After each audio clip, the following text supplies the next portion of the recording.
TikTok မှာမျက်စိနှောက်ချင်းစရာကောင်းလောက်အောင်နာမည်ကြီးနေတဲ့တဲထိတ်ရင်ဖို action drama series အသစ် The Last Frontier ဇာတ်လမ်းဟာအပိုင်းထုံးမိုင်းထီထုတ်ပြီးဖြစ်ပါလေ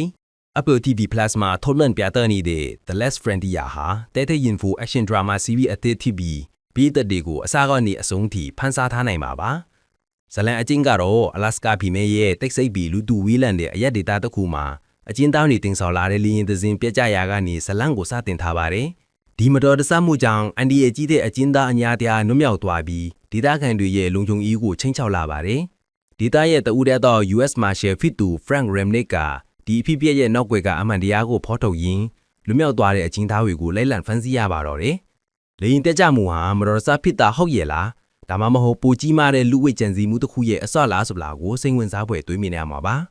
စကားကိုကြည့်ချင်တော့ comment မှာဟိုင်းခဲ့ပြီးုံနဲ့ကြည့်လို့ရမယ့် Telegram link ကိုပို့သွားပေးမှဖြစ်ပါတယ် Telegram link ကို bio မှာကြည့်လို့ရပါတယ် comment မှာလည်းထည့်ပေးထားပါမယ်ဗျကြည့်ချင်တဲ့ကားများရှိရင် comment မှာမှတ်ခဲ့ပေးပါဗျ